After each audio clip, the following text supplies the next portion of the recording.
ഇനി നമ്മുടെ വീട്ടില് ഒരു വാക്ക് മലയാളം സംസാരിക്കാൻ പാടില്ല. എടി നീ എത്ര വരെ പഠിച്ചിട്ടുണ്ട്? ഇപ്പൊ എന്റെ പഠിപ്പാണ് ഇപ്പൊ എല്ലാത്തിനും പ്രശ്നത്തിനും കാരണം. അല്ല എന്നാ വേണ്ട, അത് പോട്ടെ. ഞാൻ എത്ര വരെ പഠിച്ചിട്ടുണ്ട്?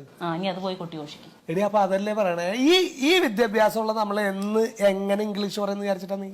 ശീതളേട്ടാ, അപ്പൊ ഞാൻ പറയുന്നതോ എന്ത് ഇംഗ്ലീഷ് ഞാൻ പറയുന്നില്ലേ? നീ പറഞ്ഞ ഇംഗ്ലീഷാ? ഇപ്പോഴേ ആ പ്രിൻസിപ്പളിന്റെ മുറി പോയിട്ട് 1/2 മണിക്കൂർ നിന്ന് ഞാൻ ഇംഗ്ലീഷിൽ സംസാരിച്ചിട്ടാ ഇങ്ങ് പോകുന്നത്. ഞാൻ പറഞ്ഞ എല്ലാം അങ്ങോട്ട് മനസ്സിലായല്ലോ. അപ്പൊ അതോ അങ്ങനെ ഒരു അവസ്ഥ വരുമ്പോൾ ഇംഗ്ലീഷിന്റെ വില മനസ്സിലാവുള്ളൂ. പലർക്കും shame daughter shame. I paid 1,000 rupees because you speak Malayalam. എടി അതിന് ദാഹിച്ചിട്ട് അവിടെ വെള്ളം കൊടുക്കടി. Stop this dirty Malayalam. If you again and again ask Malayalam, I will pull out your tongue. മോളിത്തിരി വെള്ളം എടുത്തിട്ട് അമ്മയ്ക്ക് കൊടുക്കടി, അവളുടെ പ്രാന്താദ്യം മാർക്കും.